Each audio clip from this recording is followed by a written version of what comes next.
Саламатсыздар ма?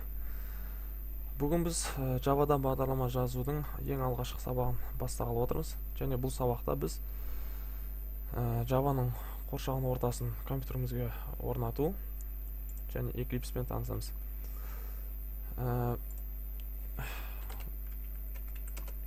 Ең бірінші Javaның қоршаған ортасын жүктеп алу үшін JavaC деп жазып, және JavaC Downloads'қа кіреміз. Және осы жерде бірінші тұрған таңдаймыз. Бұдан кейін бізде мынандай келісім шарт шығады. Яғни осындай бір договор ма бір нәрсе шығады. Және оны қабылдаймыз, иә деп. Және одан кейін бізге олар рұқсат береді. Мен компьютерім 32-лік, сол үшін Windows i586-ны қолданамын. Егер 64-лік болса, 64-лікті алсаңыздар болады. Алдым, бұл кетті. Бірақ менде бұл бар.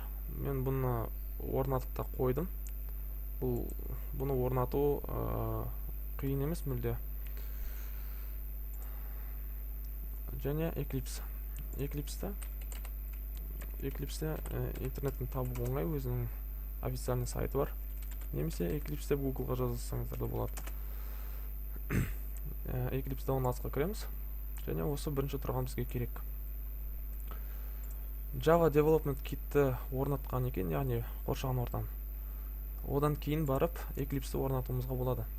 Содан, яғни Java Development Kit'ті орнатқаннан кейін барып біздің орнатқан Eclipse'іміз іске қосылады. Немесе бірінші осыны орнатып қойып, мынаны орнатпасақ, онда біздің Eclipse мақұл қойған, соны айтпақ қойын. Бұларды жүктеп орнатып болғаннан кейін бұлар бізде программ файлсы табылады. Eclipse негізі автоматты түрде загрузкидің ішіне шығады. Бірақ біз бұны архивтен шығарамыз. Архивтен шығарған екен копировать етіп, Javaның ішіне әкеп қойсақ болады.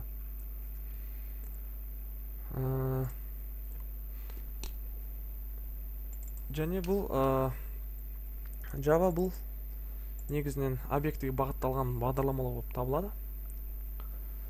Бұл жерде окей дейміз.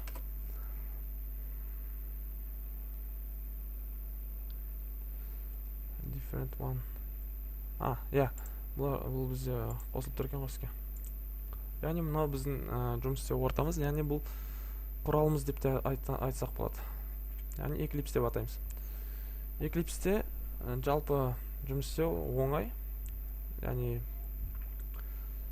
осы Eclipse біздің енді компиляторымызда және бағдарлама жазатын ортамызда осы болып табылады.